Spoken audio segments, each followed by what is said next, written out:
Good evening, everybody, and welcome to the last regular council meeting for this council's term. I'd like to call the meeting to order. Well, it's not quite the last one. Not quite, second last. Well, second last, but essentially it is. True. I was going to defer things and just have a party, but nobody would go along with me on it. Anyway, I'd like to call the meeting to order, please, and a motion to adopt the minutes that are listed here under 2.1. Are there any errors or omissions in those minutes that you've detected? Okay, move it, please. Thank you. Councillor Peak. Councillor Traynor, thank you. All in favor? Carried. Opposed? Carried. Okay, moving ahead to the pass the resolution regarding the various public hearing reports that they be adopted. Motion to adopt those as one, please. Councillor Peak. Councillor Boot, thank you. All in favor? Opposed? Carried. Thank you.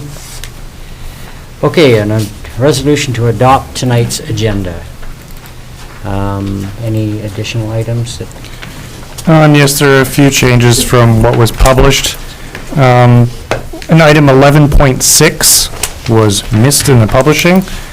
It's development permit for 12817 and 12801 Kelly Avenue, otherwise known as the Wharton Street development. And that report is on everyone's desk in front of them. Oh, really? Okay.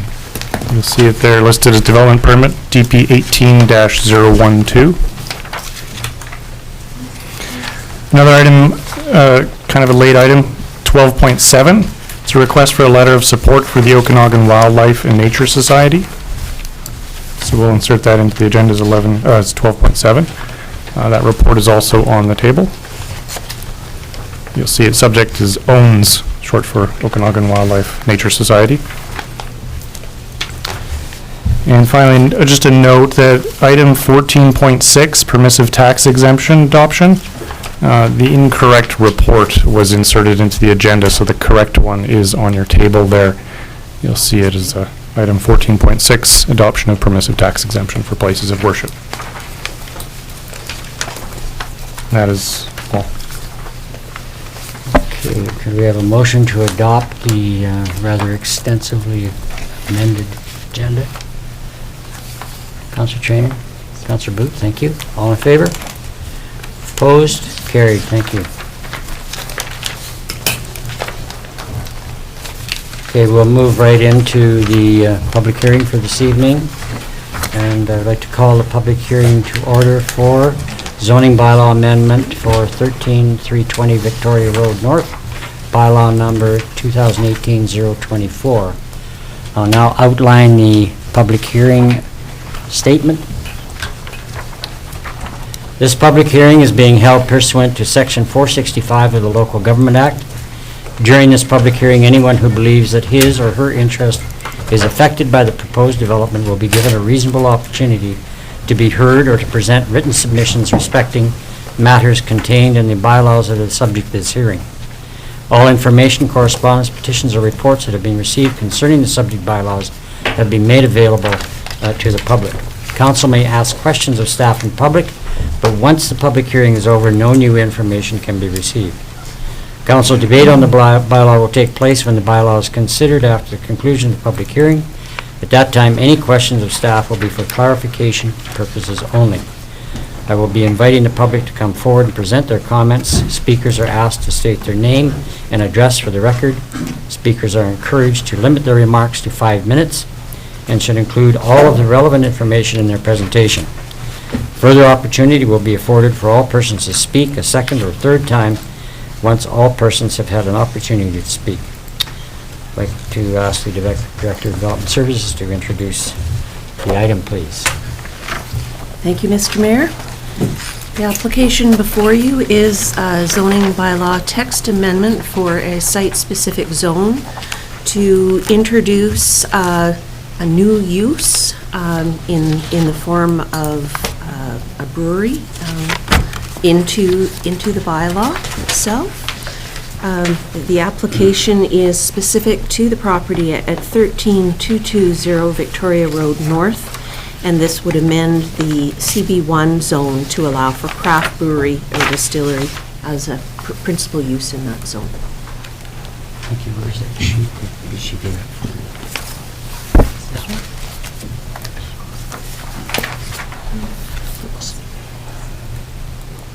Apologize there. So has there been any correspondence received?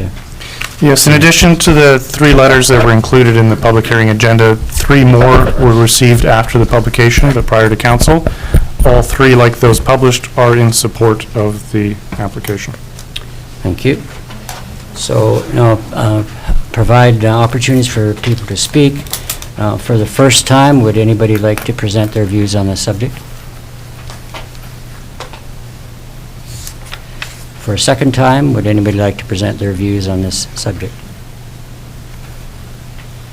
And for a third time, would anybody like to present their comments on this subject? So, council, I think we're prepared to adjourn the public hearing. Do you have a motion to that? Councillor Peak, Councillor Holmes, all in favor? Opposed? Carried. Thank you. So we'll move forward.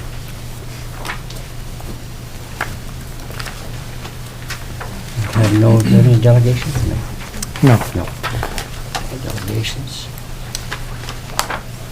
Okay, there's an opportunity now to speak, for the public to speak on any highlighted item. And there will be, when we get any highlighted item, means any that are included here, but there is an inclusion on the Sweet Valley cannabis, and I would like you to restrict any comments strictly to the details with respect to that application, which is to do with soil removal. Okay. So anybody from the public like to speak to any item? You may come forward now.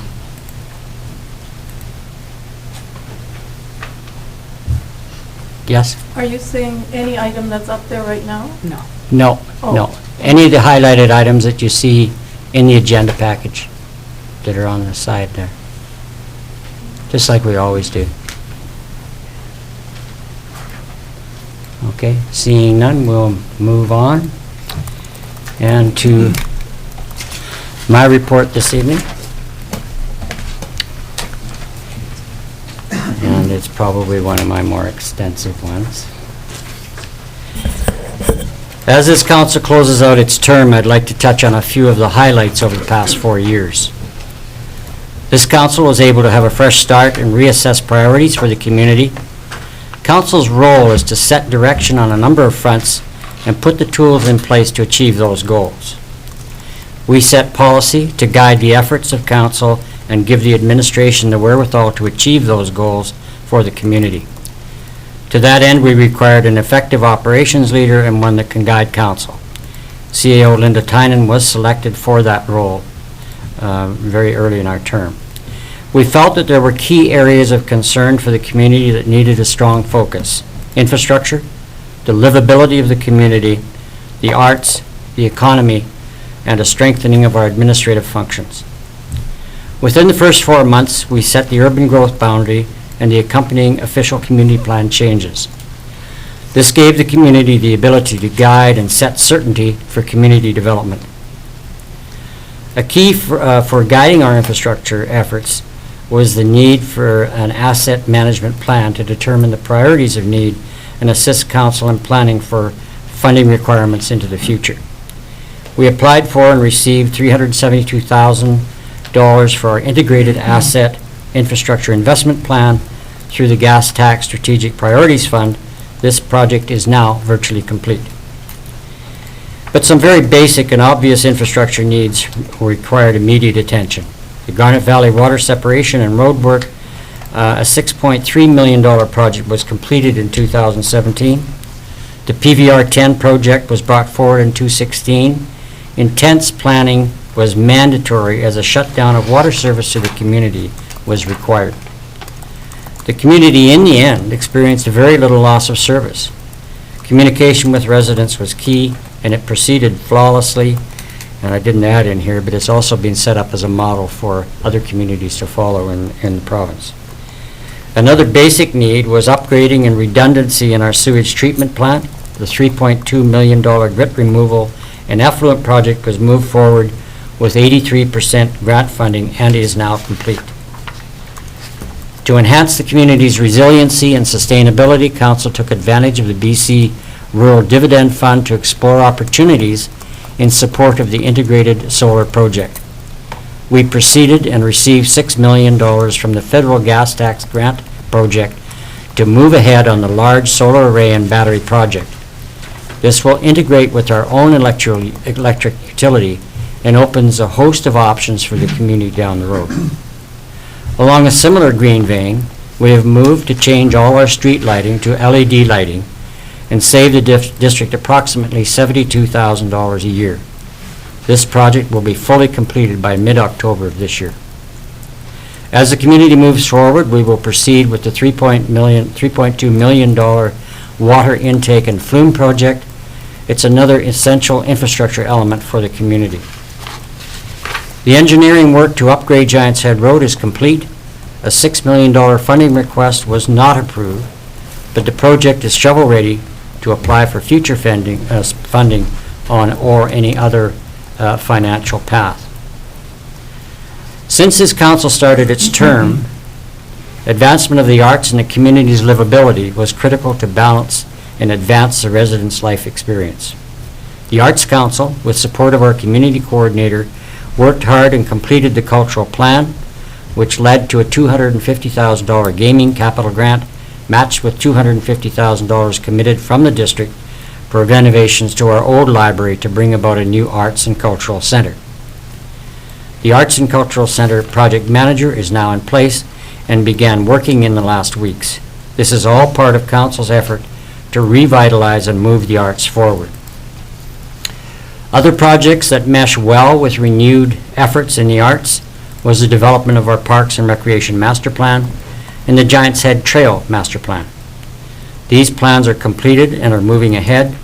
The total final financial commitment for the Giants Head Trails project was $725,000, $190,000 from the district and $100,000 from the Rotary Club and $435,000 from the Rural Dividend Fund. Other major cycling initiatives were completed, including the barriered pathway along Highway 97 between Lower Town and Trout Creek. Also, a cycling link was put in place between the ball fields and St. Clair Avenue, as well as cycling margins along the new Garnet Valley Road. The skate park is another activity and lifestyle project, this time for the youth of the community. This project was enabled by a $125,000 gift from Penny Lane, and the funding by the district completed the funding requirements. This project will be completed on time this fall. The Mayor's Task Force on the Economic Development was initiated in late 2015 with the receipt of a $100,000 grant from the Rural Dividend Fund. Consultant Andreas Bohm was hired to carry out a wayfinding project for Summerland signage. Signs are going up as we speak, and the task will be completed in the next 2 weeks. Another project was initiating the Agritech Innovation Center that will help grow opportunities, particularly for value-added industry in the agricultural sector. All these projects move forward while floods on our creeks and lake shores, compounded by forest fires, strained our capacity in both 2017 and 2018. Safety of residents and property is an administration's highest priority. Our staff, and especially our fire department, dealt with very complex situations requiring the very best communication efforts to alleviate the concerns of residents. All these projects and priorities were very visible to the public, but what has not likely been noticed is the exceptional improvements required in administration. Major upgrades were undertaken in finance. Our IT department required upgrading in systems and capacity. Planning and development has seen great improvement with new and additional staff. There have also been significant changes in public works and engineering to streamline responsibilities. This work, which people really perhaps don't understand, it is entirely essential as a foundation for moving forward for the administration and the community. It's just hard to express how critical this is. There's a lot of things that have to be put in place to ensure that everything else moves ahead. Sort of looking at a pyramid with a strong base. As I close, I'd like to say that we certainly achieved a great deal, especially in the areas I mentioned earlier. It's been a rewarding and at times challenging experience, but it has been an honor to serve the community as both councillor and mayor. Thank you.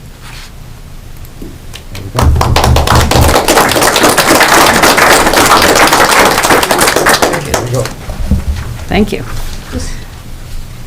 Just a couple short notes to follow that, Council. October 15th to 21st is Waste Reduction Week. In the newsletter that's just gone out today, there's a breakdown of the activities that are happening during Waste Reduction Week, so do check it out. Also, the cycling trails and sidewalk master plans, the consultants got underway on work on all three of those separate plans last week. For example, on Friday, the online survey was launched, and there was 94 respondents as of this morning already on those three projects. So that's kind of exciting for the people overseeing those projects. And I'm sure that all of you are aware that there is an advance poll tomorrow from 8 a.m. to 8 p.m. here in council chambers. And just a reminder for anybody that's involved that there's no campaigning, specific campaigning, 100 meters from the voting place. So that includes badges and signage and any specific campaigning. So that's exciting that that starts tomorrow. And that's my report for today, Mr. Mayor. Thank you.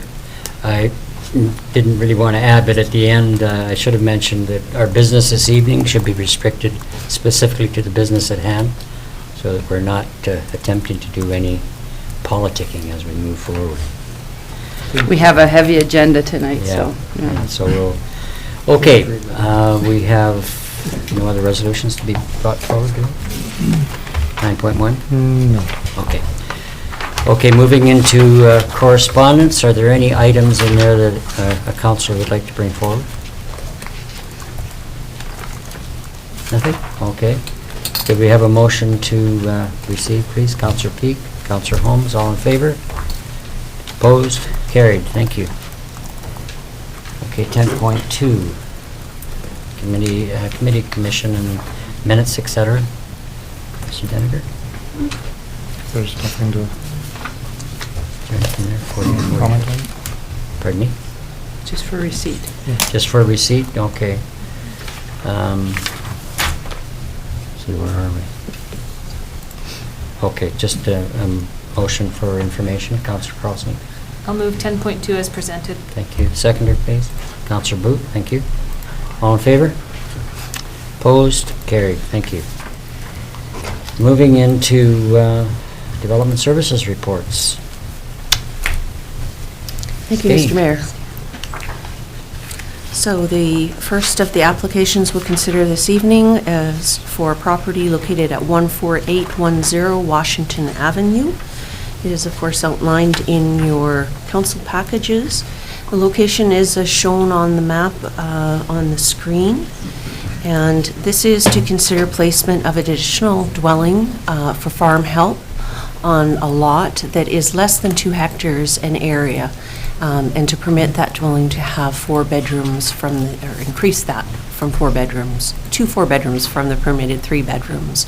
As you know, this is an expansion of an existing agricultural use, but due to the bylaw requirements, we're required to ask for this variance. Okay.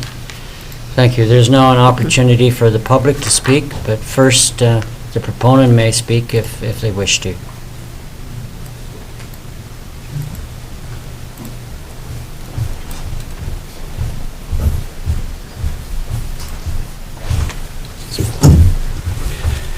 Good evening. I'm George Giannotti, and I'm representing the owners, Mountain View Growers, in this application here tonight. Really, this is the phase 2 of a multi-phase program to bring in offshore workers into the community. This is, as it stands now, the first application was for a 20 unit, which was approved about 2 months ago. That is currently the services are being hooked up. This is phase 2. It's a modular unit on skids again. It's called a well site. These are self-contained units. They're just placed on the ground and we just hook the services up. This is so that we can get immediate occupancy as the time is running short for these people to show up in the community. And then we move on to phase 3, which again is a multi-person occupancy of an existing residence, which is just up the road from this location. This again is just for a temporary structure to get the farm back on its way of trying to get their trees to market, and it's just due to the lack of the workers in the area. They have to go through an advertising program to be able to get the workers through this program, so they've all met those obligations, and now we just have to try to get the accommodations up and going. If you have any questions, I'd be happy to answer for you. Okay, thank you. That's good. Anybody else from the public like to speak? Okay, council, any questions of our planner? Councillor Peak? Yes, did we receive any correspondence on this application? No, not to my knowledge. Thank you. Just the one. Oh, is there, pardon me, there was one late piece of correspondence that was added to the file. I believe you have it in front of you. The concerns mainly are, excuse me, traffic related to the farm use itself. They're not really pertinent to the variance at hand, but it is there for your information. Thank you very much. Okay, thank you. Anybody else? Questions? Okay, would someone like to bring resolution forward? Councillor Peak. I'll bring the resolution forward on the application at 14810 Washington Avenue for additional dwelling for farm help, and that it be varied from 3-bedroom to 4-bedroom, and it be approved. Thank you. Seconder, please. Councillor Traynor, thank you. Any further discussion? Okay. All in favor? Opposed? Carried. Thank you very much. 11.2.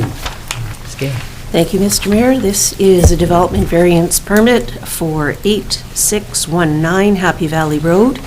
The variance being considered here is to the maximum height of a retaining wall from the 1.2 meters allowed in the zoning bylaw to 4.3 meters. I believe I have a diagram which is probably difficult to see on the screen due to the lightness of the drawing. I want to draw your attention to the fact that the 4.3 meters is at the very highest point of the wall. Most of the wall will, in fact, be much less than that. But for simplicity's sake, we went to the highest point. So it is, I believe, replacing an existing structure. Okay, thank you. So there's an opportunity for the public to speak. If the proponent is present, would like to speak or come to speak to it, they may do that now. Okay. I'm the applicant. Yes, go ahead, ma'am. My name is Betty Jankowski. The property's in my maiden name, Betty Padel. The wall that was in place, as you can see, is at the back of our driveway next to our garage, and the existing retaining wall failed this spring. What we're seeking permission from this council to do is to, in fact, put a proper wall in, a proper engineered wall that will ensure no failures in the future and adequate drainage for the site. As you can see on the diagram where our garage doors are, the wall that comes down, we have in fact rethought our plan, and in fact the The stepped wall will be not there. What we're going to do is slope it down so that our neighbor, who would be the adjoining property, would not see a wall, would in fact be a landscape slope that will come down to the edge of her property line and then be a rock embankment that would feather out. As you can see, where the blue line is on agenda item 11.2, that line would actually come further down and meet the corner of her property, and would then go across. And that way it would be a gentle slope and ensure its stability, and then a rock facing wall, just fieldstone rock, that would then be across that. So the actual amount of retaining wall that we seek variance for is simply that part that is that was at the back of our driveway where the garage is, where you see those two doors, so that we can ensure that it's properly secured. Thank you very much. Can I get a clarification on that? Yeah, go ahead, sorry, Councilor. So what will, this will remain? Yes. And then this would taper down like that? Is that Yes, yes. Okay, and so this wouldn't be here? No, it wouldn't. No, we've thought that plan. Thank you. Anybody else? Okay, thank you. Anybody else from the public like to speak? So I'm the neighbor, Diane Hildebrand, and spoken with Betty and Peter extensively about this. Very satisfied with their plan to build. I would just feel maybe a little bit more comfortable if the lower wall is showing that it could be 10 feet high, and I'd feel a little bit more comfortable if council would just approve the variance with a lower wall. And I'm not sure how that may work, but I fully believe my neighbors that that's the wall they're going to build, but that in fact is not quite the wall that's showing in the diagram. So they did present another amended diagram, and I'm not sure if that came into your packages. I think not. But anyways, I support this project. It's essential, but obviously if that wall was built as on the diagram, it definitely would affect my property, as Peter and Betty and I have spoken about. So just to say that I would appreciate a variance reflecting what's actually going to be built there rather than perhaps what's on the map. Thank you. Okay. Thank you. Mr. Mayor, I'm sorry, I don't have any revised drawings to offer any assistance in terms of the actual height. Okay, so there's nothing to reflect what the proponent mentioned in terms of the sloping of that? Correct. This is the diagram that we have in the file here, so I can't offer any So- assistance in that regard. So CAO, do we need to defer this or anything like that to If I have may, appropriate diagrams? if I may?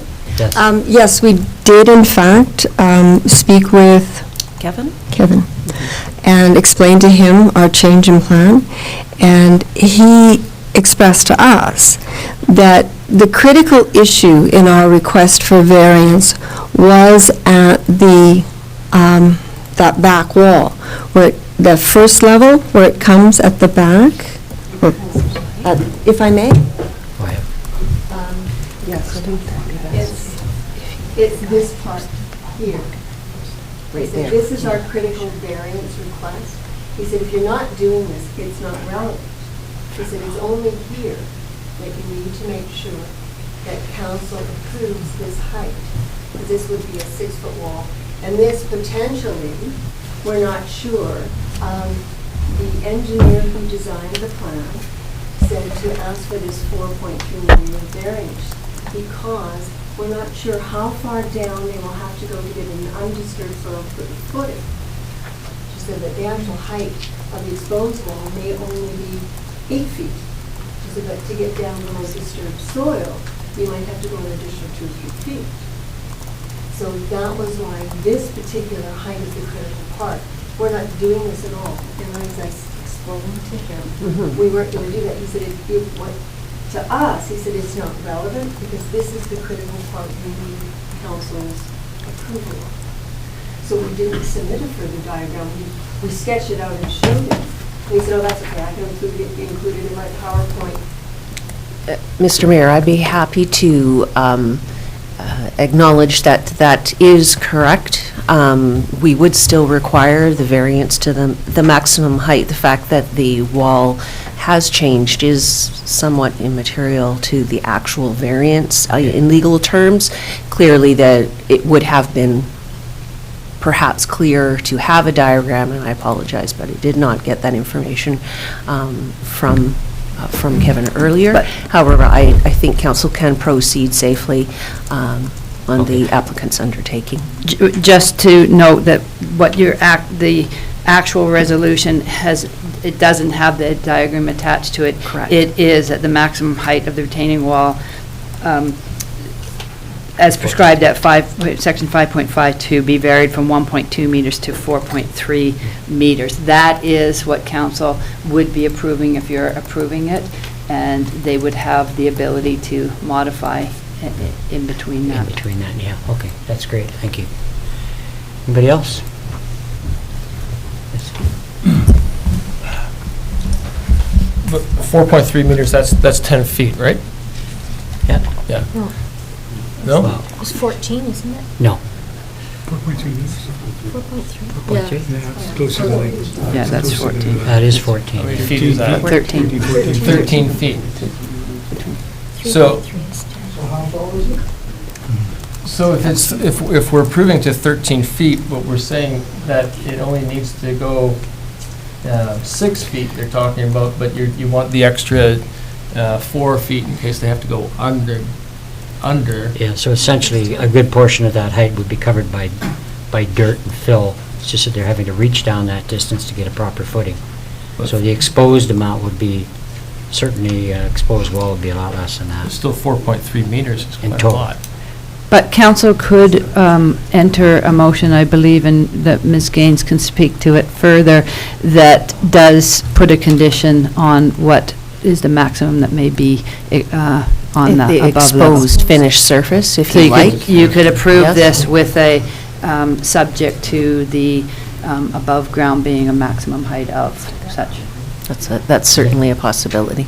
The only caveat I put on that is that you don't want to limit the wall in terms of its capacity for structural safety. Correct, and that's why you're So going to leave it they've at. gotta get But once down you to- backfill against it, Yeah. then unfortunately, the way that we have to measure it is the total Yeah, height. Exactly, yeah. But that's what I'm saying, you can leave the full 4.3 meters Yes, in, but put yeah. the subject to. Yeah. Yeah, subject to regrading. Yeah, Mhm. okay. We good? Counselor Peak? So are we looking for a maximum exposed portion No. of? If that is certainly one way that council could address this if they were concerned of the open nature of this. You could put in a subject to a maximum, and then if it didn't work with their engineering, they'd have to come back with another variance. And that would give the opportunity of the assurance for the neighbor as well, for the view of that would be seen from the adjacent property. Yes. The view that the, excuse me. No, I'm sorry, ma'am. We're, If I may. no, I think that's fine. I wanted to clarify that the view. Sorry, ma'am, we just can't hear anymore. Ask for a resolution. We can have a resolution from council to hear from. Counselor Holmes, move. Seconder. Counselor Boot, thank you. All in favor? Okay, you may come ahead. Now, we had to have a resolution to allow you to come forward at that particular time. My apologies. That's okay, I'm sorry. I also screwed up a little bit there, so Okay. go ahead. The portion that would be visible to my neighbor would principally be, if I may. The part that already has a retaining wall that's falling in, and that is this part. This part would be stepped down quite minimally. Right now, it is a weed-infested kind of bank, because we've had to backfill and secure it, because this part fell in. This part never had a retaining wall. So this part would be the solid wall. This part would step down quite a bit as it comes down past here to this edge of the property, the shared property. It is this part that is, because of the bank, when I applied for a driveway permit, because this property never had a house on it. This had to be leveled up, because it was like an 18-foot drop. So this part had to be leveled up. So there's a chain wall right here, and the rest of it was sloped as a very steep bank. What we intend to do now is have this secured with concrete block, and then very quickly drop down, so that this area that would be visible to my neighbor would be cleaned up and secured with proper drainage. So the peace and enjoyment of my neighbor and her property would be significantly improved, because it would be stepped down. Her property, this property here, is significantly higher. It's been built up over time than this property, so this would secure it and bring it down. But the actual part of this wall that might be visible, I can't tell you whether it will be 6 feet. I'm not sure. It might be 8, it might be 10, but this would be the highest point. And this would be well back here of where the corner of the is. I would like to avoid having to return to council for a variance for an extra foot. And that was the engineer's position to me at the time, was that ask for more than you need, because it's always easier to build it lower than to build it higher. So I took her at her word, which she's worked with council before. So that's the only, this is really what this is really concerned about. The rest of this will probably not be above the minimum requirement, because we're stepping it down. Okay. Thank you. Thank you. Thank you. Yeah, good, okay. Anybody else? Any questions? Someone like to bring that forward, please?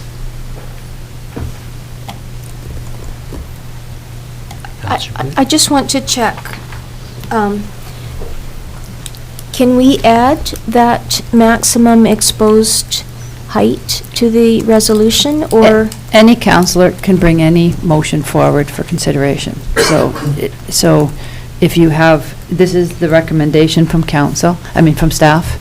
If you have a different one that you want to bring forward, you would bring it forward.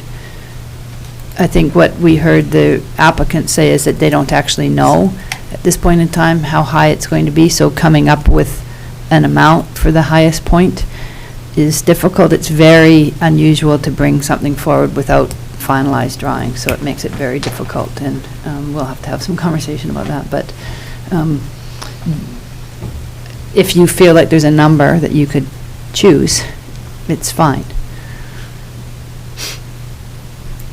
Well, I would like to bring forward the resolution then, as written, with the addition. So it would be varied from 1.2 meters to 4.3 meters with a maximum exposed height of, what, 10 feet is what, 3.3? Something like that? Meters?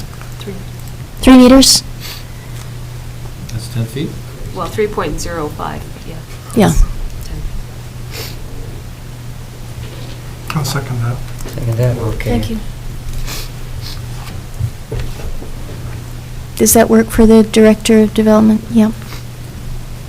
Yeah, Because that gives 4 feet, right?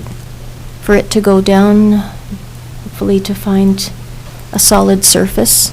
You can go down, you can go down all the way to China. Yeah. It doesn't matter how far it goes down. It's how far it goes up. Yeah. No, I know, but from the 14 feet to 10 feet of exposed, that would give 4 feet of depth, Well, perhaps to find a don't think there solid was any footing. intention to have 14 feet of exposed. 'Cause it was going to have to go down deep anyway. But that's how the Right, motion was but that's how the fine. motion reads. Right. Yep. Okay, Counselor Trainer. I just have a question. Would there be harm in getting final drawings and just waiting if it's not too much of a inconvenience? And then council would know exactly what they're voting on? But you have to recognize that you're not necessarily, when you do a development variance permit, you're not necessarily voting on the drawing. You're voting on what you pass. So once it's varied, that's what the zoning then says. So they can design so they could come with a drawing, but then if something better fit, they could change it. It's not tied to the drawing. So once whatever you pass here, they can have their engineers build a wall to meet that amount, but it can look any direction. So there's not necessarily the only risk here is whether or not the 10 feet is high enough for that corner. That would be the only risk to the owner at this point in time. Thank you. Okay. We can move ahead on that. Councillor Barkle? So just prior to the vote, I would comment that I'm pretty confident that whatever is built here will be quite an improvement, and that the risk of the applicant having to come back for a further variance because this doesn't work seems to be very small, and this would be a pretty safe way to get the situation moving forward.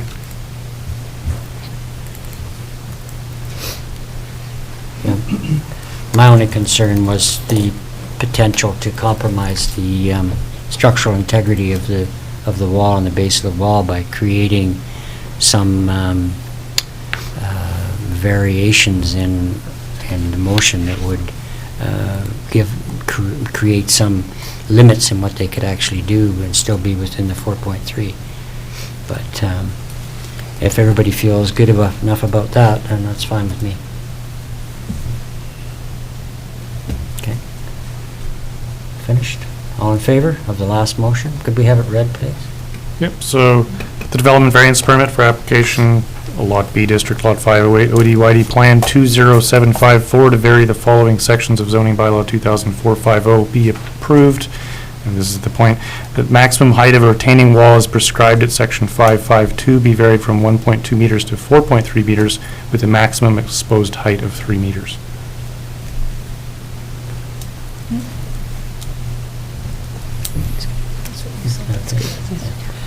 Okay. All in favor? Opposed? Carried. Thank you. Moving ahead to 11.3. Staying.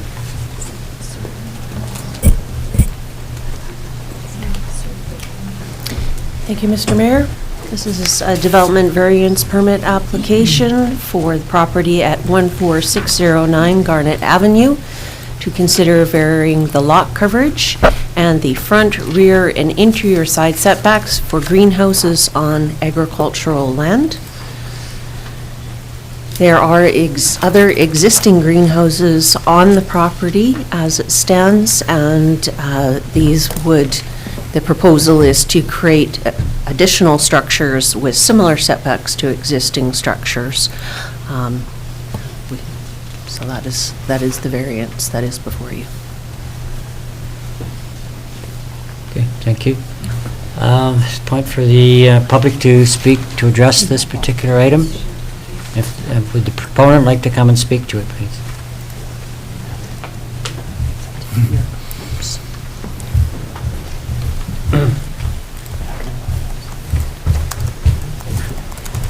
Thank you, Mr. Mayor. Again, I'm George Giannotti, representing the Mountain View Growers in this application.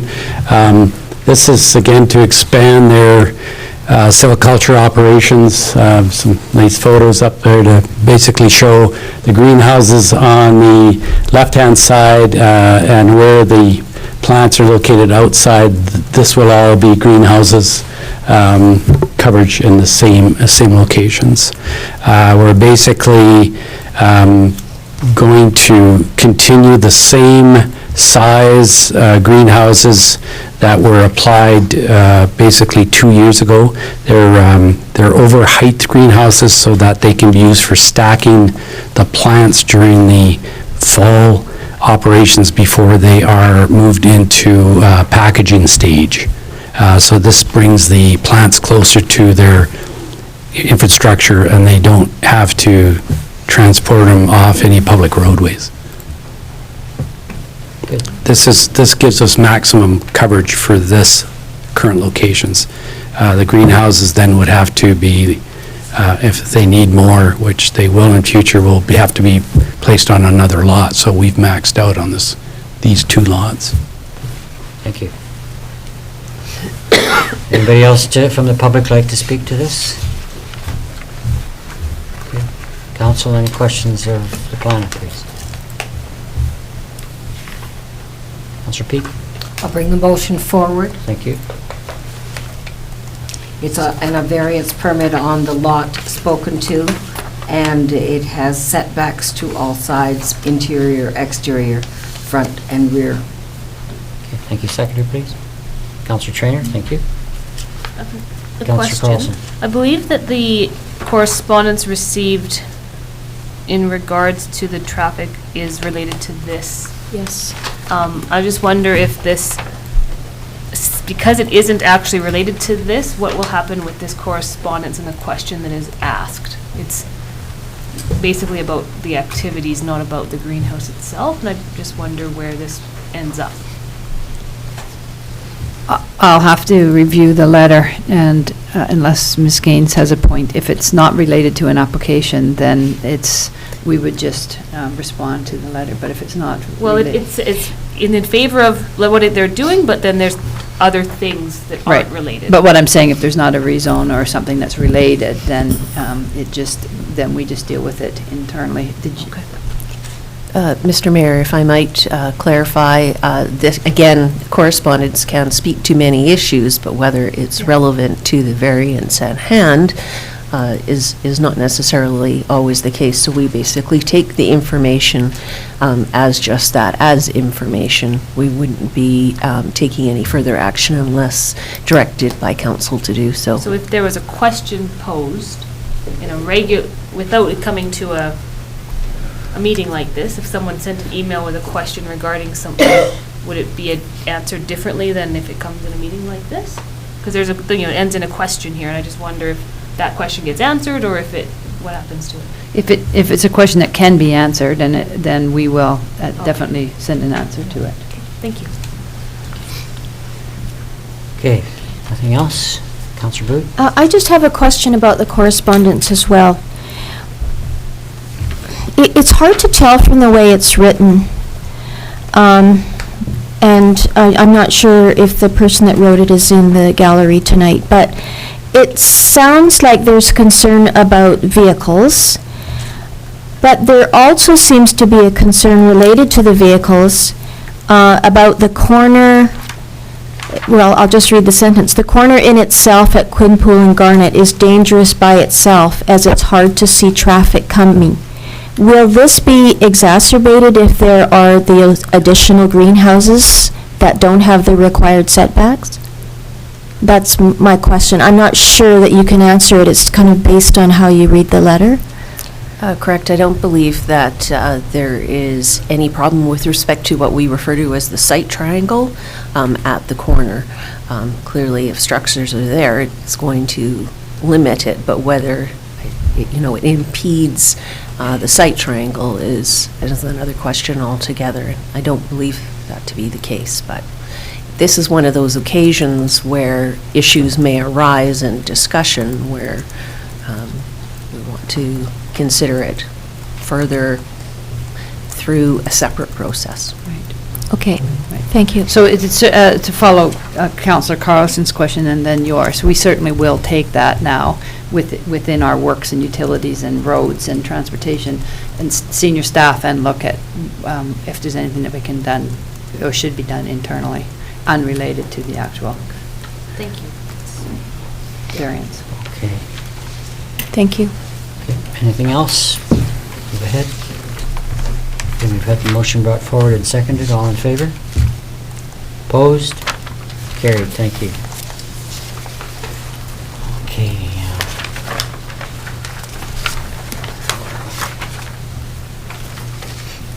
Okay, 11.4. I guess Ms. Gain again. Planner?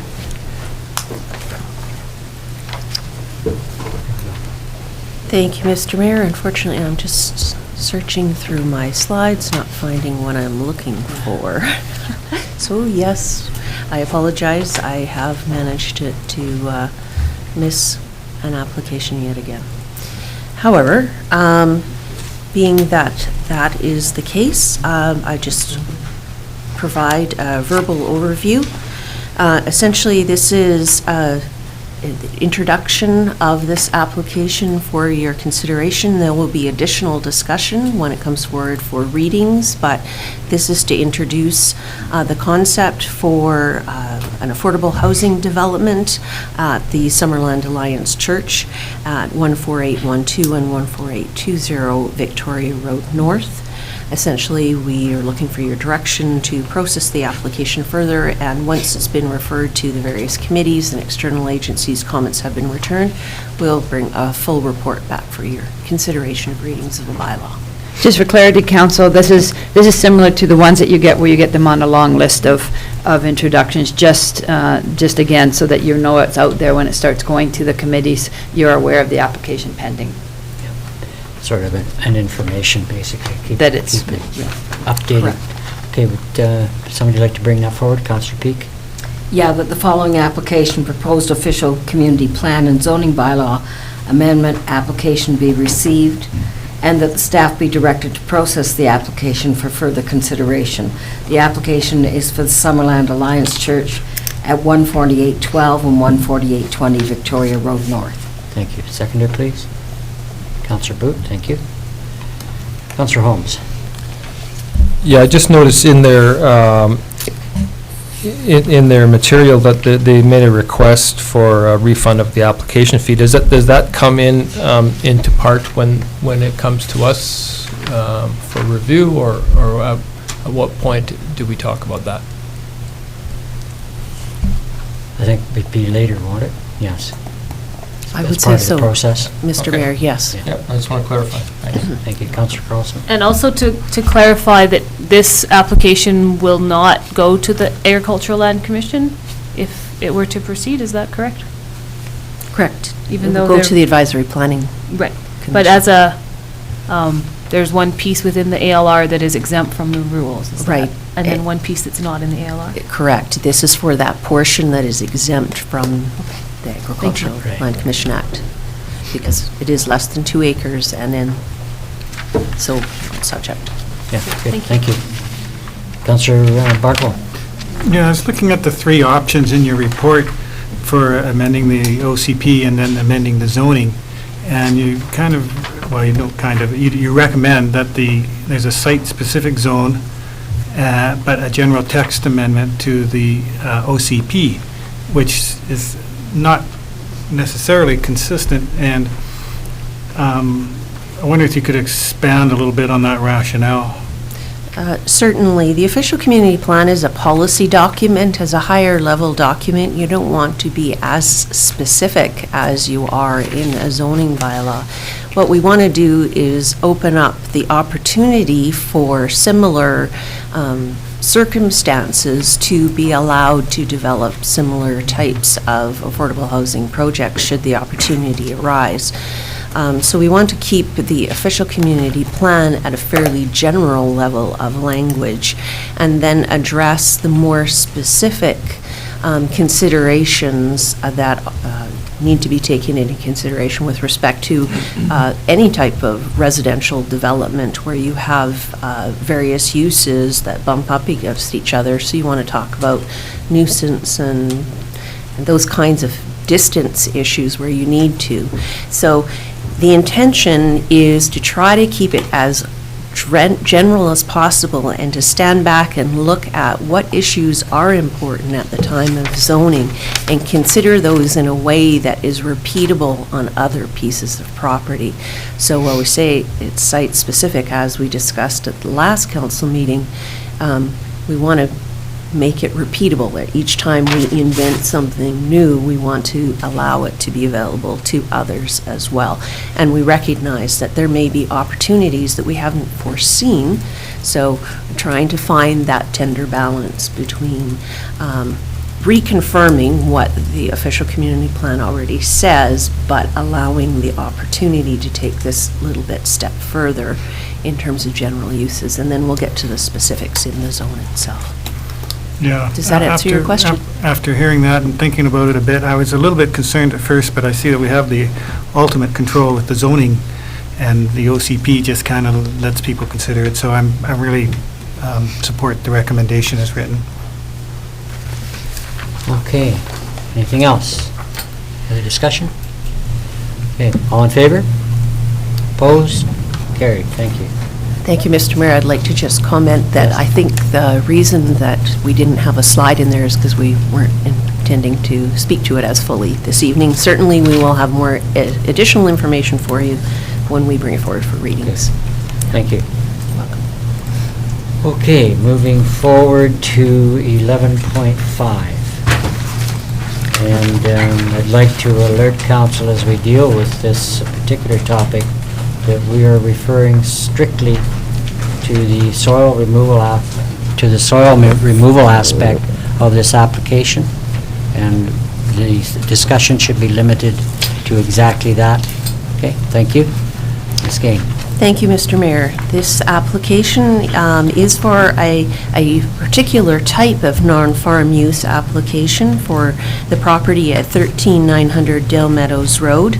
As you mentioned, the Agricultural Land Commission has put in some very specific rules with respect to the removal and placement of fill materials. And in order for the application to proceed to the next step, we need that non-farm use application to proceed to them.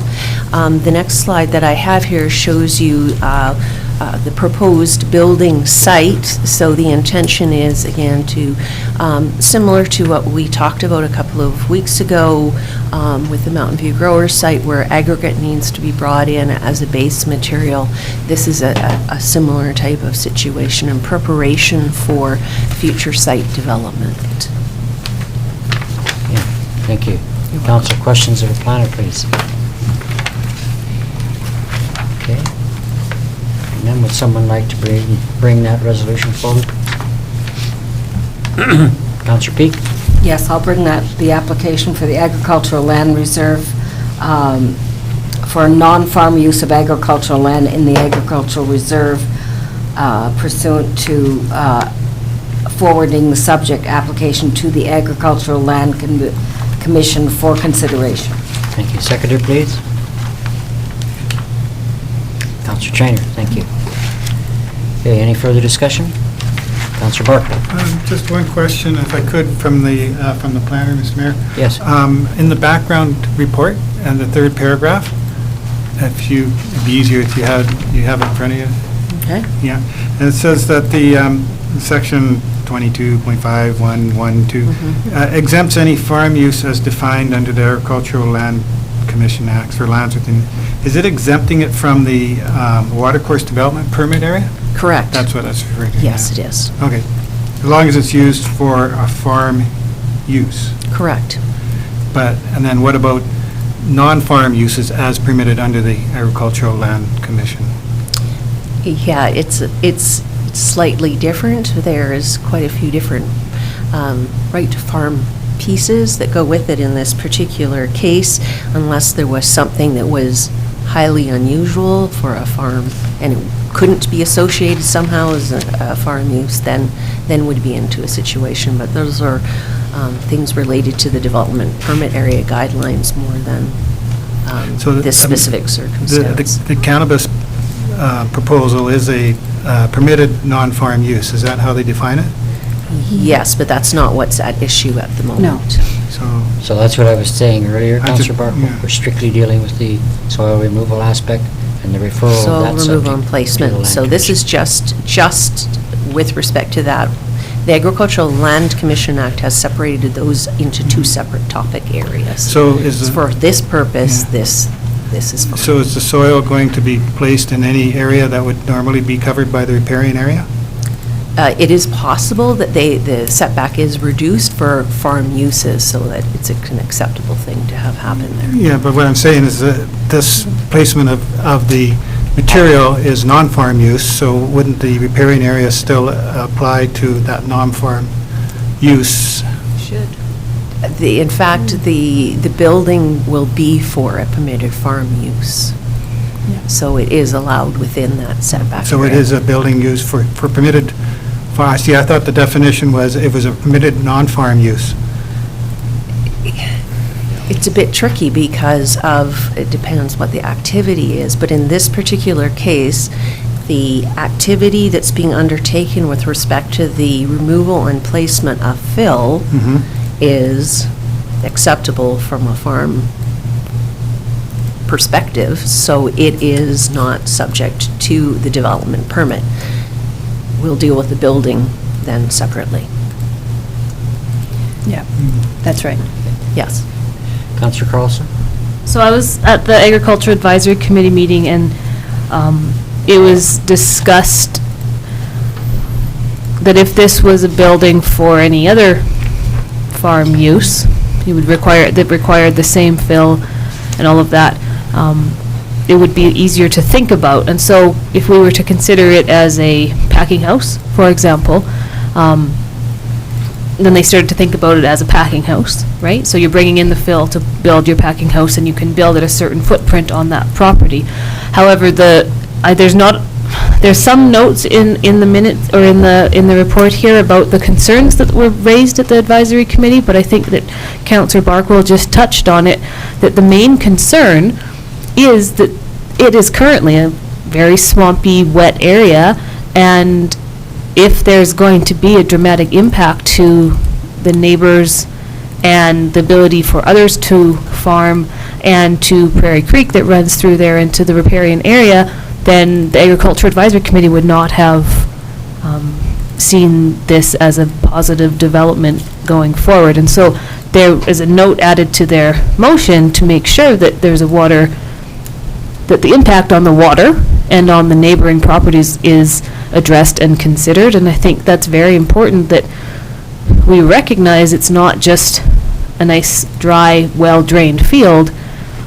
It's wet and swampy, and there's a lot of neighboring properties, and it's noted in here, but I think it's really important that it gets brought to council as the main concern of the Agriculture Advisory Committee, because that's what they talked about. Mr. Mayor, I understand that the discussion did occur. We are of a limited jurisdiction with respect to requiring. We can certainly recommend or ask. But we have, in this particular circumstance, not strictly speaking, the jurisdiction to demand that at this moment. So, That may come at another time through separate processes, but this process is not appropriate at the moment. Councillor Carlson? So to follow then, if one of the neighboring properties were to see, say, flooding, or maybe their house becomes submerged in water based on the change in flow, how does the Agricultural Land Commission, or how do we as the district deal with that? Or how does the property owner who's moved all of this earth deal with that? As I understand, when this goes forward to the Land Commission, it's up to the Land Commission to adjudicate the situation with respect to the fill and anything else related to that activity, and aspects of water flow, riparian impact, etc., would be addressed by the Land Commission's observations and full adjudication at the time. Correct. Is that They're the correct? decision makers at this Yeah. at this point. We're simply forwarding the application okay. for their consideration. Yeah, thank you. Councillor Holmes? Yeah, I mean, I kind of like to follow up on this. When I look at the general guidelines that the commission has set out, who are these guidelines for? Are they for the commission to follow, or are they for us to follow in making our decision here now? What are we basing our decision here on tonight? Is it the ALC guidelines?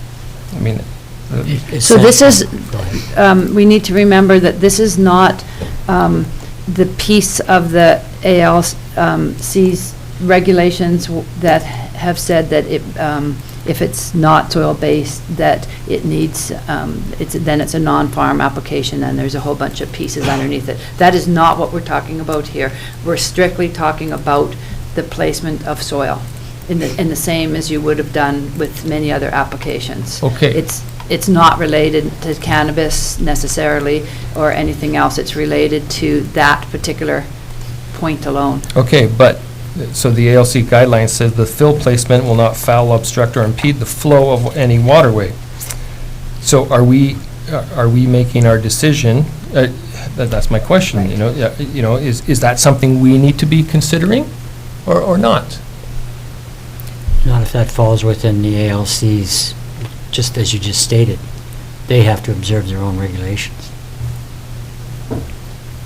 And how do they do that? We don't enforce We don't other enforce theirs. jurisdictions in the same way that we don't enforce other. So what are, So they will so what do consider. we based our recommendation on? What are we basing our recommendation on? That we want them to consider the application. We're not making a decision with respect to it. We're obliged to consider, because of the framework that's been established, consider the application before it goes to them. If there were some absolutely showstopper reason why that might be the case, but I think you'll find in their guidelines, they're talking about blockage, this is area in the riparian area, but that's anywhere within 30 meters of a creek, so that's fairly significant. They're not talking about rechannelizing or something, and I think that we have to, basically, it's a case of allowing them the opportunity to look at the application and apply those regulations. Yeah, Councillor Carlson, and Councillor Trainer, Councillor Barkle. So if point E was fill placement won't foul, obstruct, or impede the flow of any waterway on the ALC document, point F is if fill is required for drainage improvements, the proposed fill height does not exceed more than 0.5 meters above the height. So I guess the concern or the question then is how much information from our Agricultural Advisory Committee and this conversation we're currently having will go along with whatever recommendation it is that we make. Can we point out that we have concerns surrounding guideline E and F? Yes. Yeah. Yes. Then I would like to make sure that that is acknowledged in whatever goes forward to the Land Commission. Mr. Mayor, we always include the staff report and all of the attachments to the staff report with the submission to the Agricultural Land Commission, so the minutes, et cetera. But I think we could resolution easily- from the committee is there. I think what the council is requesting, though, is some emphasis there so that when the Land Commission does their adjudication, that they take Certainly particular that's, note yeah. of that's- those concerns. Therefore, it could be attached to the Yeah. to a proposed motion that comes forward. Yes. So it's just that what you're asking for is a little more specificity in their adjudication rather than just, that concern is addressed. I understand. Councillor Trainer, Councillor Barkle? I just wanted some clarification. The Agriculture Advisory Committee said they would support this subject to the submission of a water impact plan. When is that plan done, and does that have there? That's, Mr. Mayor, that's what I was mentioning, is we don't actually have the jurisdiction to Okay. require it. We can request it, Okay. but we don't have the jurisdiction to require it. There's no authority giving us that. So you could, in your resolution, you could note the concern Okay. about the impact, on water, Yeah. but you can't, we don't have the ability to require any. Does the ALC, would they have that information that would come out of that plan? Would they already have that when they're making their decision? Well, there is no plan, so it depends what they require. It's going to depend what they require. When they Okay. do their analysis and they hear from council that you have some concerns, they will make a decision on what they are going to require. Okay, thank you. And that may be part of it, Okay. yes. Councillor Barkle? I had a look at the application that's with the report, and the application says that this is a proposal type non-farm use and removal of soil. Therefore, I would expect that since it doesn't use for farming, the riparian area exemption would not apply, and that they have to have a 30-meter setback, the same as we would require anybody else. And, that, unless you can explain to me why it would fit the exemption, because it's not a farm use. I think this is a difficult situation because of the recent change in legislation, and the words are not necessarily what was intended. Yes, we could take that reading of it, but I don't believe that was the intent. It was the vehicle used to require this form of application. It was a non-farm use was a type of application that already existed. So they've used that vehicle as their tool. I don't believe the intent was to say that it wasn't a farm use in that same way. So it's an unfortunate how it has come to be. The words don't match, but I believe the intention is that.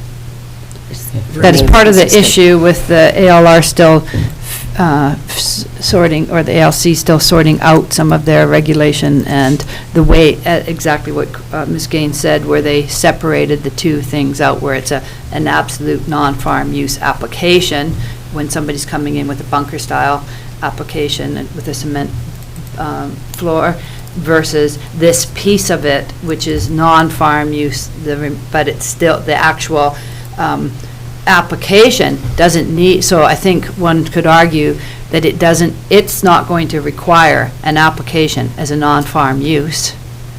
The bigger application, which is the soil base, so it's, when you read the interpretations from the ALC, this is a small piece of it. We'll have to get clarification and see if they even know, but I think the operation itself is still considered a farm use operation. This is for the construction of a building, right? All this fill and such? For the establishment of the activity there, yes. And it'll be a base for a building. So if a packing house, as Councillor Carlson referred to earlier, was to be established, or a winery building on farm land, that would be non-farm use of that farm land? That particular building? No, that would be associated with the farm use, and so would be subject. It's a bit of a conundrum, in fact, from a planning perspective, because all of the things that are defined as a farm use essentially can get around the setback requirements that everyone else is required. So if it's a permitted farm use in the reserve, then it is, in fact, eligible for this. And from a planning perspective, I certainly understand your concern. I could share that concern, but unfortunately, the tools are I guess, just not as clearly established. I think if they had established the placement of fill, and removal of soil and placement of fill as a separate type of application, then we wouldn't be hooked up on this language, but because they've used that same language around that tool, it's creating this confusion. Okay, Councillor Boot and Councillor Peak. Did you have something else to say? Go ahead. So getting back to the application about removal and replacement of soil, does that override our watercourse development permit area? Yes, I believe that it does. That is the interpretation we have taken.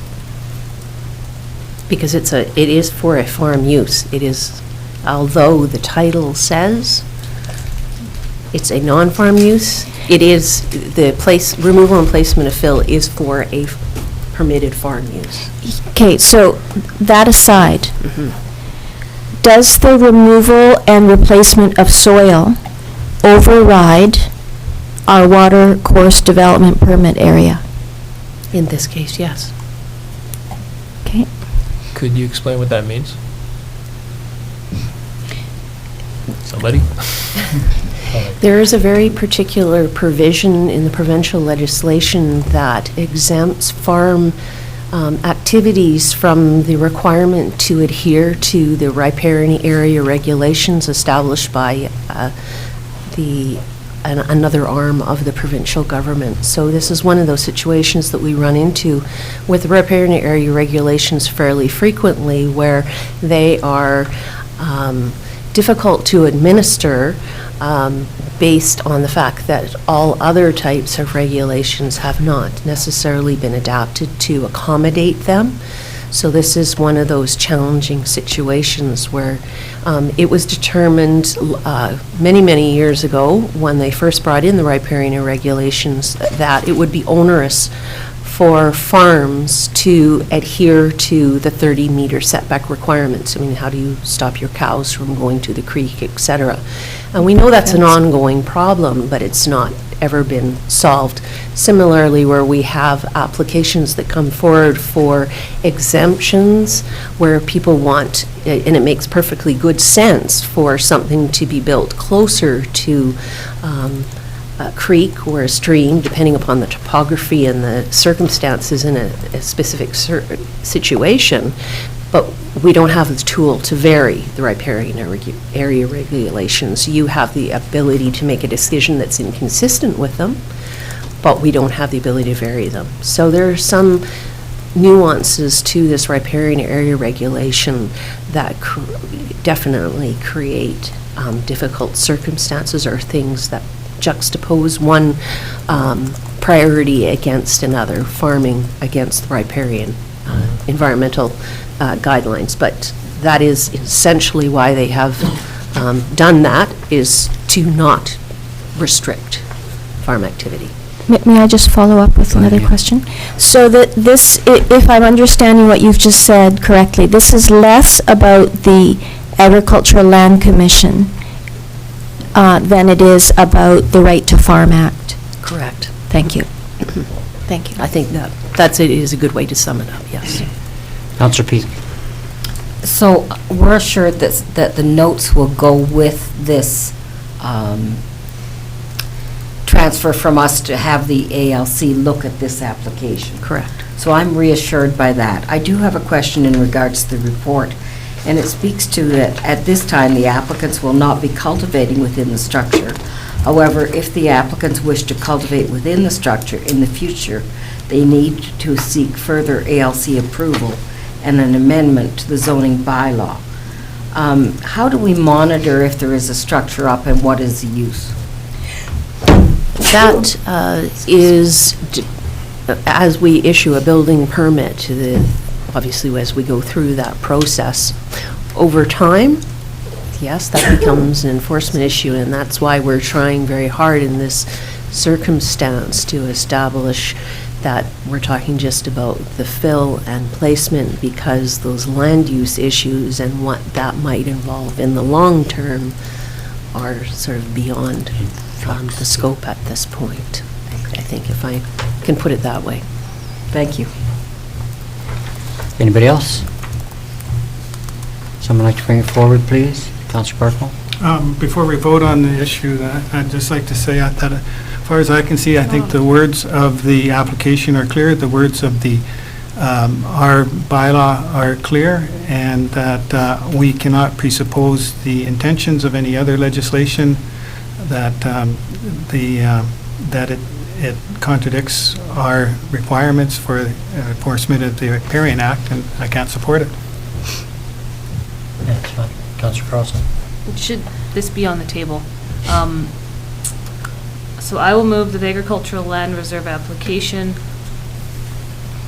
number ALR 18003 for lot 11 DL 475 ODYD Plan 161, accept Plan 9350 at 13900 Dale Meadows Road, Summerland, for a non-farm use of agricultural land in the ALR pursuant to Section 20-3 of the Agricultural Land Commission Act be supported by council, and the council directs staff to forward the subject application to the ALC for consideration, and that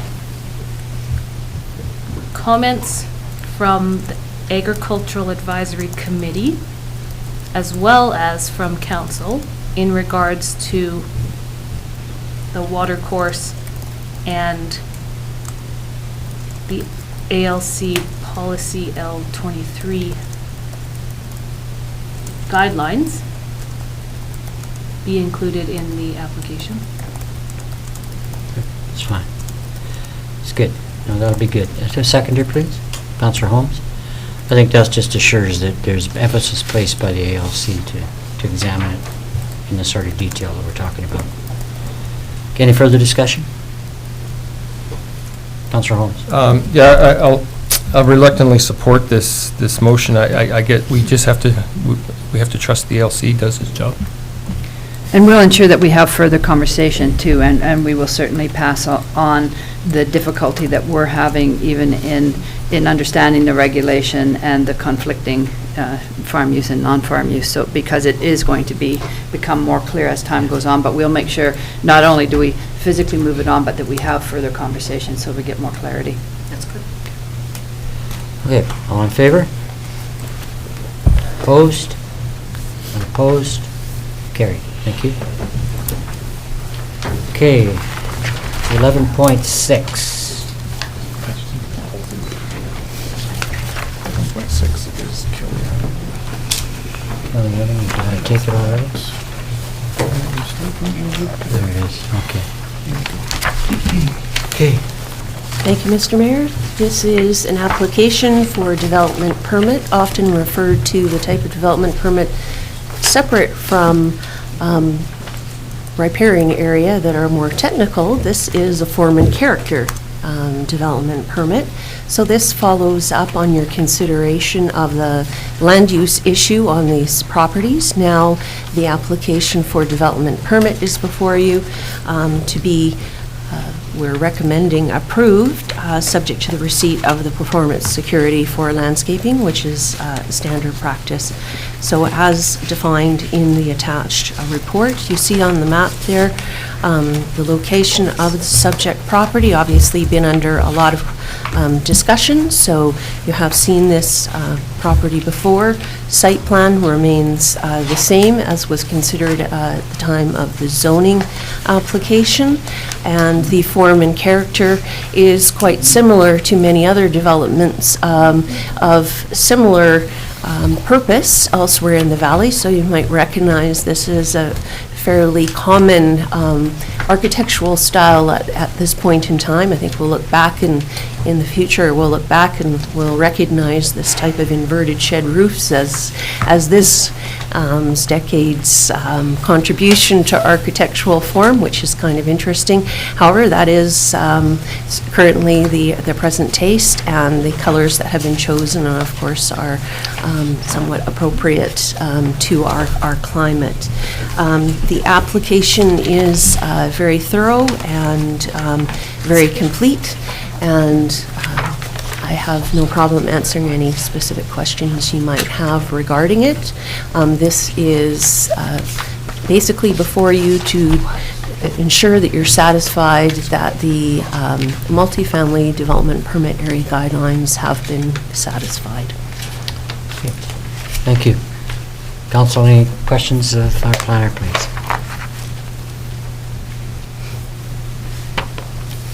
Good. Looks good. Okay, would someone like to bring forward, please? Councillor Carlson. I will move 11.6 as presented. And it's adoption? No, what is it? No. To be accepted? Approved. To be approved? Councillor Holmes. Good. Seconder. Okay. Any further discussion? Hearing none. Councillor Trainer. Do we know when they're starting construction on this?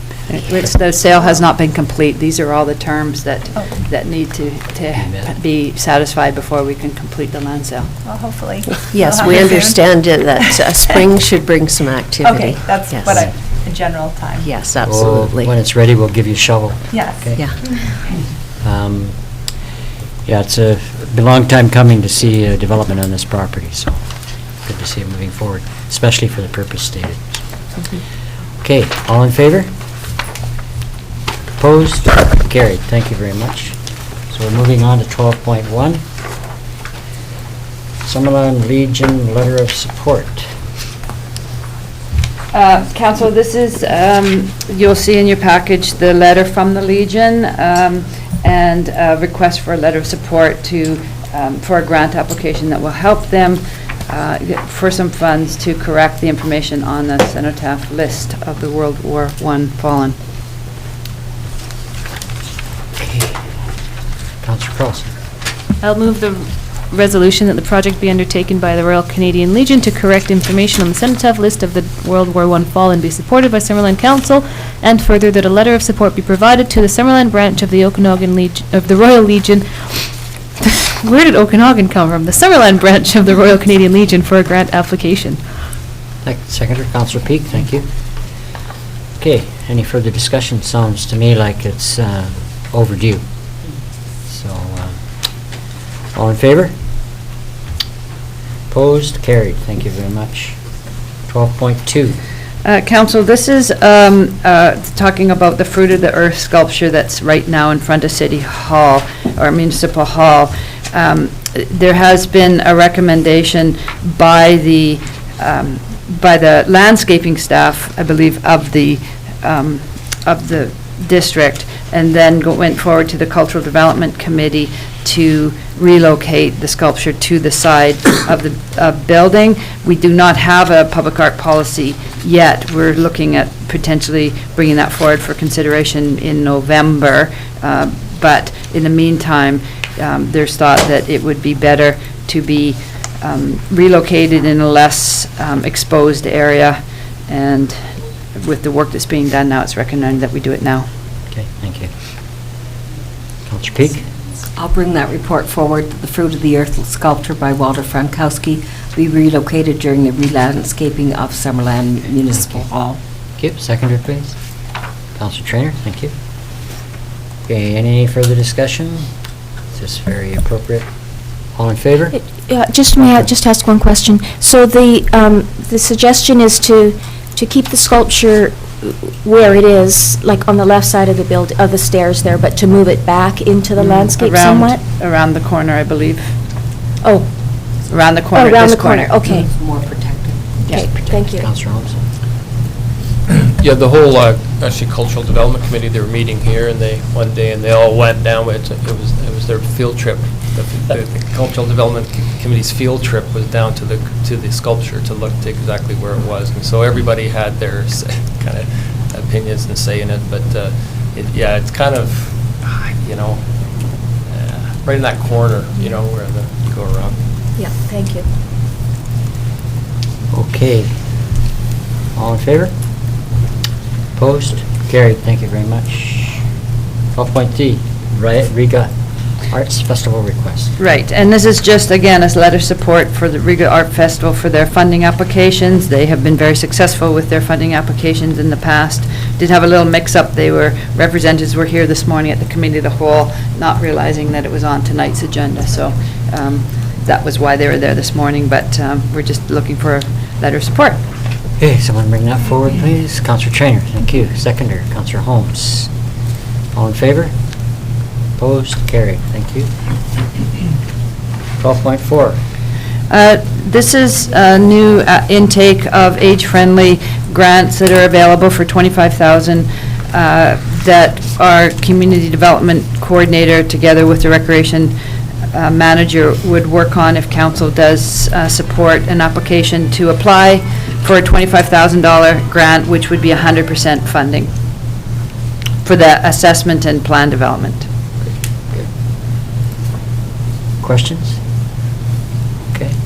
Councillor Peak. I'll bring it forward as a recommendation. Thank you. Seconder, please. Councillor Booth, thank you. Okay, any further discussion? Sounds like it's Sensible procedure. Just to Councillor clarify, Collins. age-friendly communities is in reference to seniors, correct? It's not about all ages? Right. It's not looking at age, it's looking at one age. So, one. do you want me to recuse myself? No, I'm just making sure that that's the term. That's correct, yeah. Okay. Aged is not a deed. Assessment and action plan for everyone who's progressing. Okay. All in favor? Opposed? Carried. Thank you.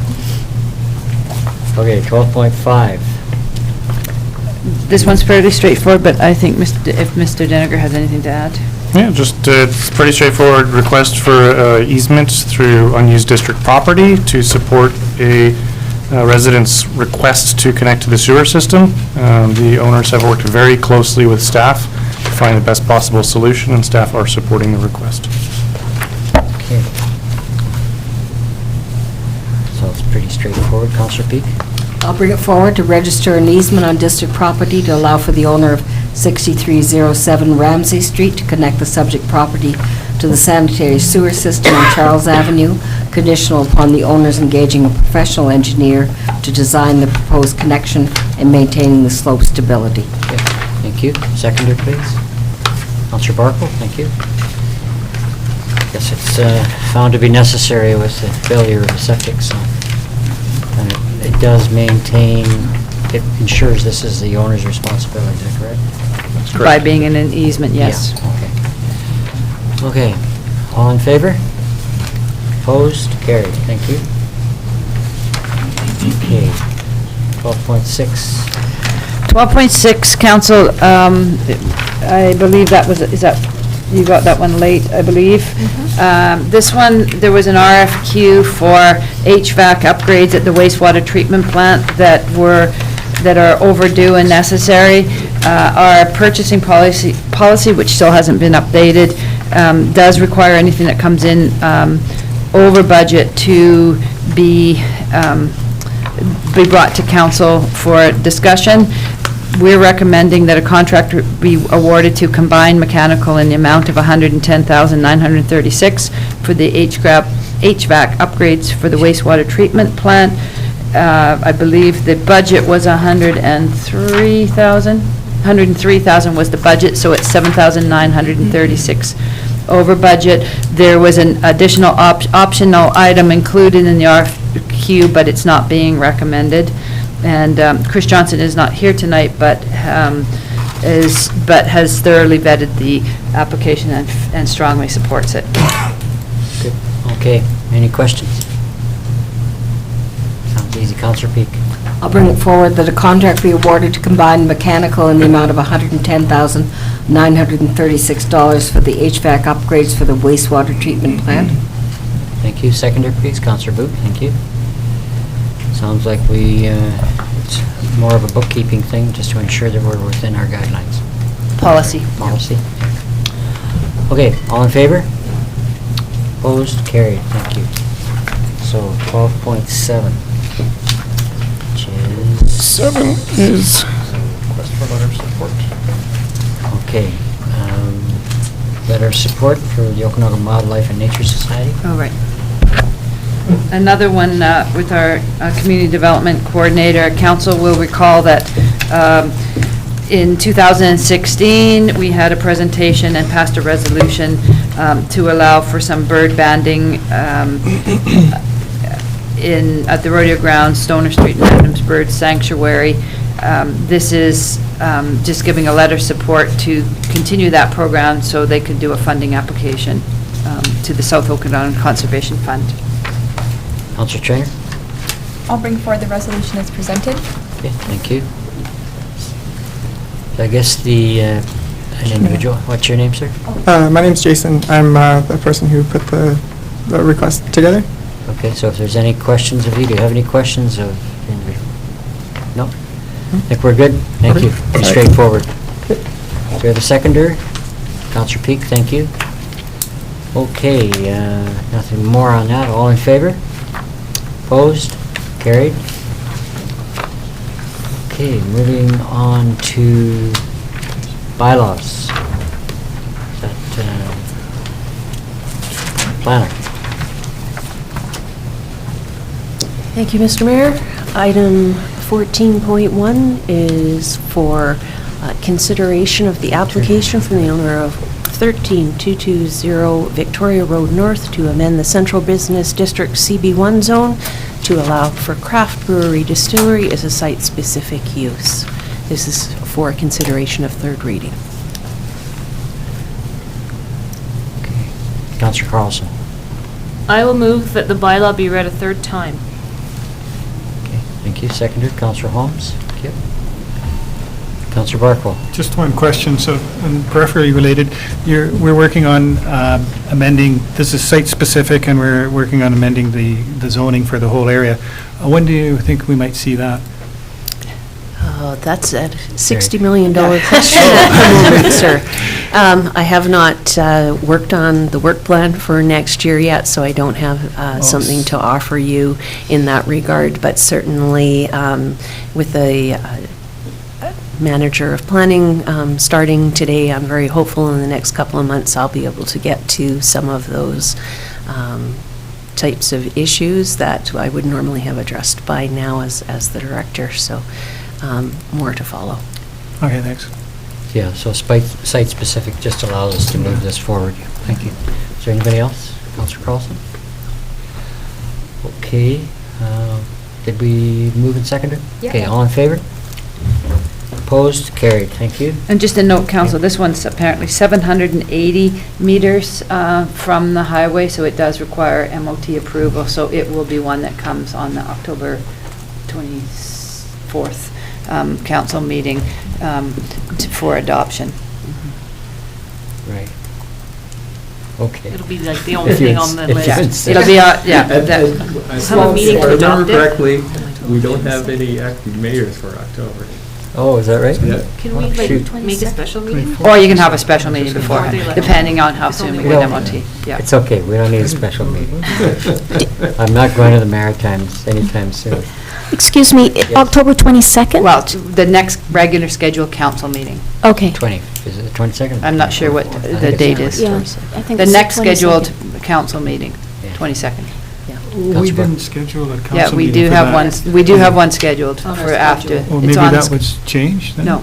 Because when we did our planning, I'm pretty sure we said, well, that's sort of a lame duck meeting. You almost always schedule the meeting in case there's adoptions and things that are done, and it is on our schedule. It's basically, the rationale is that the material is very appropriate from the previous council's deliberations, so you try and do those adoptions to clean it up. I'll show up then. Oh.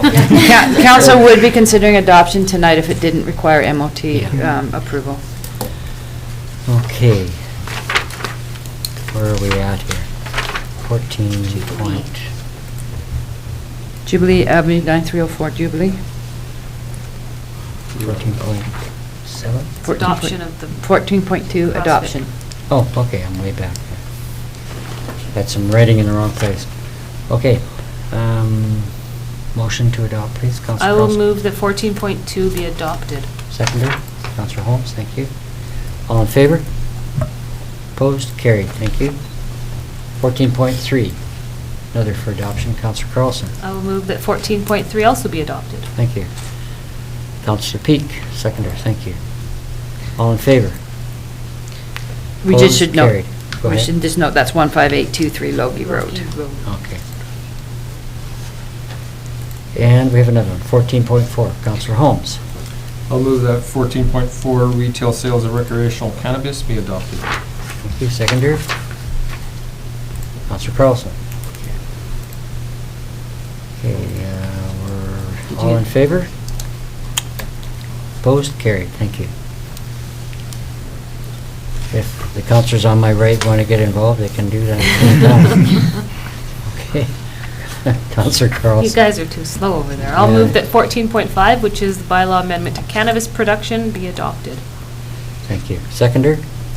Councillor, oh, there they all at once. Councillor Trainer, thank you. All in favor? Opposed? Carried, thank you. 14.6. Okay. That's also for adoption. Councillor Carlson. I'll move that 14.6, permissive tax exemption 2018? Right? 17? Is that the right?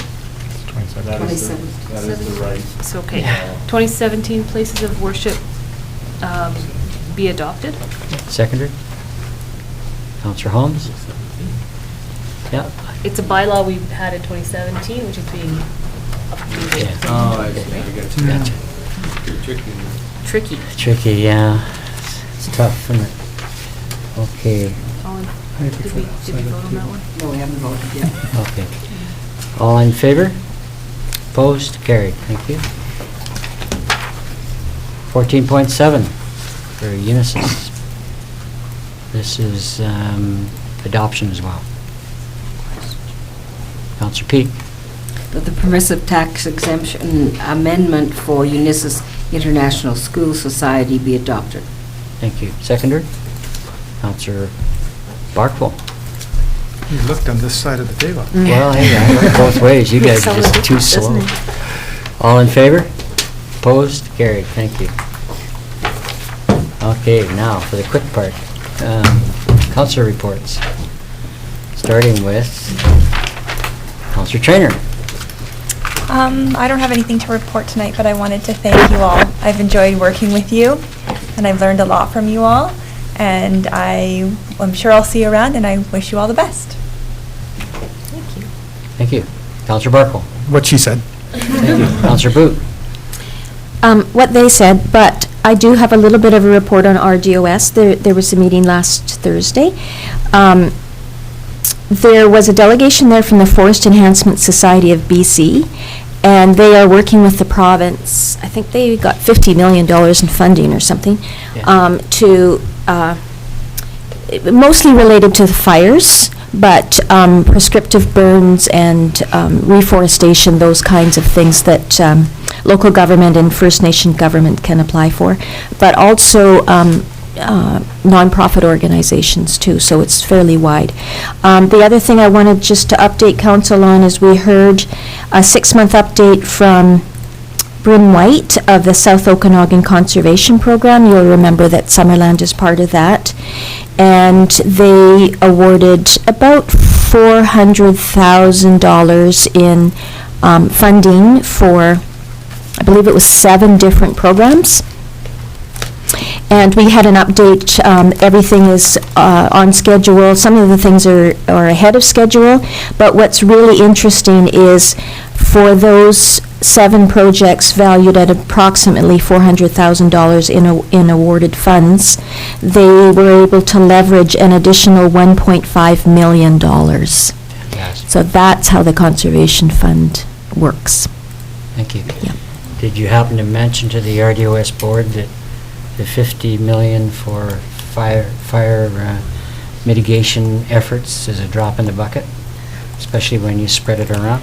I didn't, because that was not a presentation by the province. It was a presentation by the Forest Enhancement Society, who administers that money. Okay. Councillor Carlson. I just have to say thank you and good work. Councillor Holmes. I'll go last. You think? Yeah. Okay. We'll let Councillor him. Peak. I don't have a formal report, but I'm very pleased to have worked this long with everyone here, and hope to see many of us at the table again. Thank you. Councillor Holmes, despite starting with an H, you go ahead.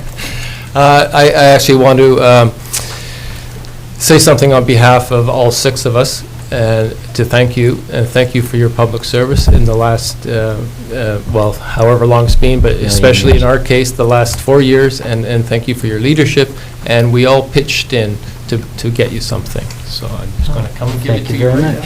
Appreciate that. We can even take it home. We could all go. Woo.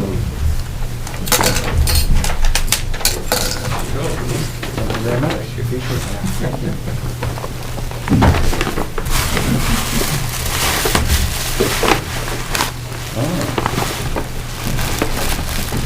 It's on your favorite topic. Case of cranberry juice, is that one? Stop beer. Okay, thank you very much, everybody. Everyone wants to know what it is. Oh, wow, how about that? Golf and Country Club. Amazing. I do have something to do with that outfit. Occasionally up there. Sure. It's all to do with your favorite hobby. Pardon me? Oh, all to do with golf. Oh, good, okay.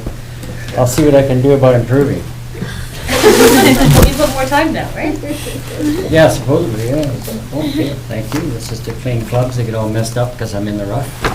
And, oh, it's great. Thank you. I can lose those the same as I can lose any of the other balls.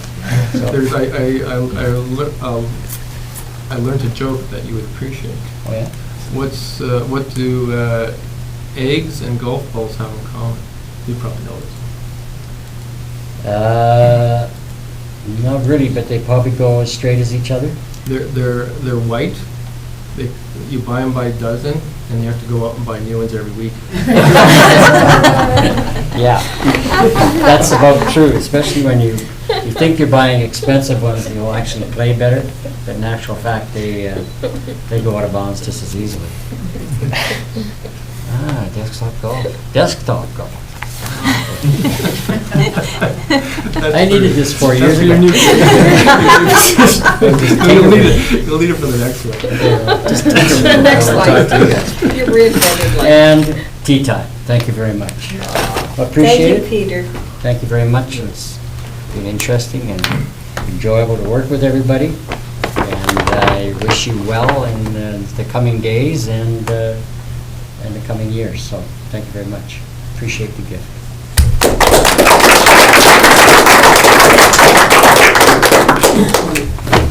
There we go. Motion for adjournment, please. With the media? Media? Oh, I'm sorry. Oh, and public. First of all, questions from the public. Anybody have anything they'd like to address council? No? Okay. Press? Nothing, John? No, it's just been a pleasure covering you guys for the last 4 years, and thanks for making it entertaining for me to show up here. One more thing. We have done that, that's for sure. Yes. I just, from my CAO report this morning, earlier in the meeting, I forgot to mention that this week, we have our first meeting with senior staff from EMBC and Flinro, with basically Glenn, the fire department, and myself, and a few other staff members. Then the meeting is resulting from council's meetings at UBCM, so it's their first follow-up to the concerns that we expressed there, and I forgot to tell council that. Good. Thank you very much. Well, thank you, everybody. We have one meeting left. We have one adoption. Yeah. There might be one other, but it's going to be a very short meeting. Okay, good. Well, we'll see everybody then, and good luck over the next little bit. Thank you. Yeah, we could have a special meeting.